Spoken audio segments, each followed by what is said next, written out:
ഒരു വേശ്യ ഒരാൺകുഞ്ഞിന് ജന്മം നൽകി. അവൾ ആ പിഞ്ചു പൈതലിന് ഒരിക്കൽ മാത്രം പാലൂട്ടി. എന്നിട്ട് ഒരു വനത്തിൽ ഉപേക്ഷിച്ചുകൊണ്ട് ആരുമറിയാതെ കടന്നുകളഞ്ഞു. അല്ലാഹു ആ കുഞ്ഞിനെ തന്റെ നേരിട്ടുള്ള സംരക്ഷണത്തിൽ വളർത്താൻ തീരുമാനിച്ചു. ജിബ്രീൽ അലൈഹിസ്സലാത്തു വസ്സലാമിനെ അതിനെ വളർത്താൻ അല്ലാഹു തആല നിയോഗിച്ചു. ജിബ്രീൽ ആ കുട്ടിയെ വളർത്തി വലുതാക്കി. ആ കുട്ടി തൊഴിൽ രംഗത്ത് പ്രവേശിച്ചത് തട്ടാനായിട്ടാണ്. ജനങ്ങൾ അയാളെ തട്ടാൻ എന്ന അർത്ഥം വരുന്ന സാമിരി എന്ന് വിളിക്കാൻ തുടങ്ങി. ഇസ്രായേല്യരെ സന്മാർഗത്തിലേക്ക് നയിക്കാൻ മൂസാ നബിയും സഹോദരൻ ഹാറൂൻ നബി അലൈഹിസ്സലാമും അക്ഷീണം പ്രവർത്തിച്ചു കൊണ്ടിരിക്കുന്ന കാലമായിരുന്നു അത്. മൂസാ നബി സ്ഥലത്തുണ്ടായിരുന്നില്ല. തൗറാത്ത് വേദം സ്വീകരിക്കാൻ വേണ്ടി അള്ളാഹുവിന്റെ കൽപ്പന പ്രകാരം സീനാ പർവ്വതത്തിലേക്ക് പോയിരിക്കുകയായിരുന്നു. അങ്ങനെ മൂസാ നബി ഇല്ലാത്ത തക്കം നോക്കി സ്വാമിരി ഇസ്രായേല്യരോട് പറഞ്ഞു, മൂസ ദൈവത്തെ അന്വേഷിച്ചു പോയിരിക്കുകയാണ്.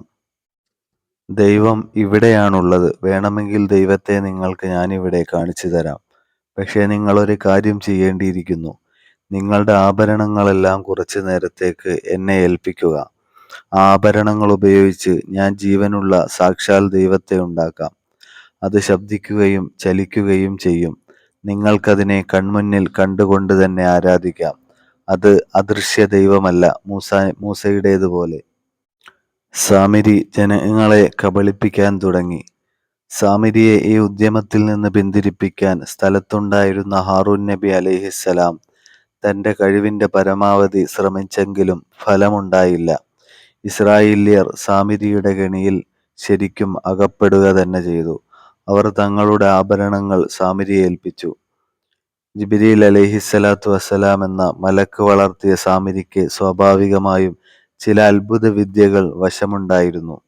പ്രഗത്ഭനായ ഒരു ശില്പി കൂടിയായ അവൻ സ്വർണം കൊണ്ട് അതിമനോഹരമായ ഒരു മൂരിക്കുട്ടിയെ സൃഷ്ടിച്ചു. ആ മൂരിക്കുട്ടി വാലാട്ടുകയും മുക്രയിടുകയും ഇളം പുല്ലുകൾ കടിച്ചു തിന്നുകയും ചെയ്തു. ഇസ്രായേല്യർ സാക്ഷാൽ അള്ളാഹുവിനെ നേരിട്ട് കണ്ടതുപോലെ ആക്കിത്തീർത്തു. ഇതാണ് നമ്മുടെ റബ്ബ്, സാമിരി ഇസ്രായേല്യരോട് വിളിച്ചു പറഞ്ഞു. ജനങ്ങൾ ഭക്തിപുരസരം ആ മൂരിക്കുട്ടിയെ ആരാധിക്കാൻ തുടങ്ങി. ഹാറൂൻ നബി അലൈഹിസ്സലാം ജനങ്ങളെ ഈ പാതകത്തിൽ നിന്ന് പിന്തിരിപ്പിക്കാൻ അശ്രാന്ത പരിശ്രമം നടത്തി. പക്ഷേ അദ്ദേഹത്തിന് അതിൽ വിജയിക്കാൻ കഴിഞ്ഞില്ല. സാമിരി പറഞ്ഞു, ഹാറൂന് ഇതിനെ കുറിച്ചൊന്നും അറിഞ്ഞുകൂടാ. മൂസാ നബിയുടെ ഉണ്ടായിരുന്നെങ്കിൽ അദ്ദേഹവും ഞാൻ സൃഷ്ടിച്ച ദൈവത്തെ ആരാധിക്കുമായിരുന്നു. സാമിരിയുടെ വാക്കുകൾ ഇസ്രായേല്യർ കണ്ണടച്ചു വിശ്വസിച്ചു. ഹാറൂൻ നബി ജനങ്ങളെ പിന്തിരിപ്പിക്കാൻ വീണ്ടും ശ്രമിച്ചുകൊണ്ടിരുന്നു. അദ്ദേഹം പറഞ്ഞു, മൂസാ നബി അലൈഹിസ്സലാം തിരിച്ചെത്തുന്നതുവരെ നിങ്ങൾ ഈ ഹീന പ്രവൃത്തിയിൽ നിന്ന് മാറി നിൽക്കണം. അദ്ദേഹം ഇത് അംഗീകരിക്കുമെന്ന് നിങ്ങൾ വിശ്വസിക്കുന്നുണ്ടെങ്കിൽ അദ്ദേഹം തിരിച്ചെത്തിയാലും നിങ്ങൾക്കിത് ചെയ്യാമല്ലോ.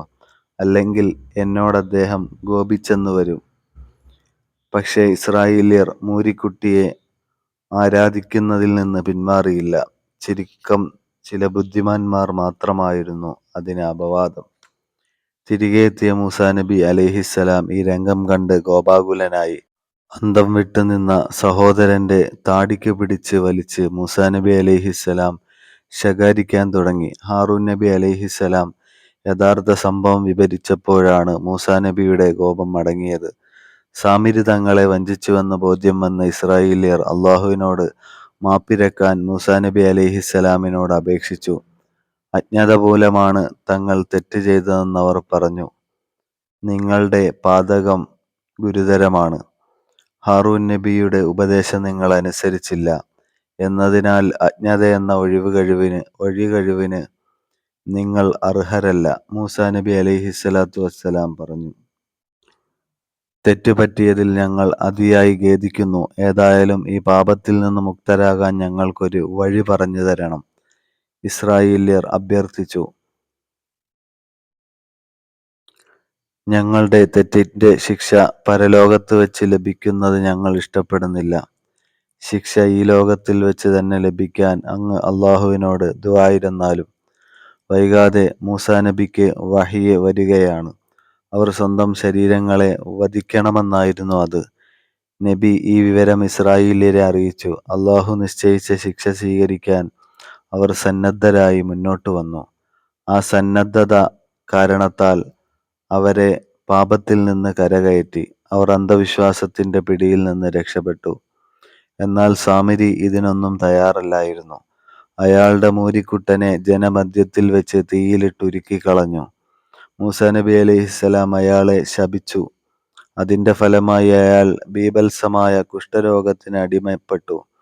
ആ ജാരസന്താനത്തിന്റെ ശരീരത്തിലുള്ള വ്രണങ്ങൾ ചീഞ്ഞളിഞ്ഞ് ദുർഗന്ധം പരത്തി. ആരും തിരിഞ്ഞു നോക്കാതെ അയാൾ നരകയാതന അനുഭവിച്ചാണ് മരിച്ചത്.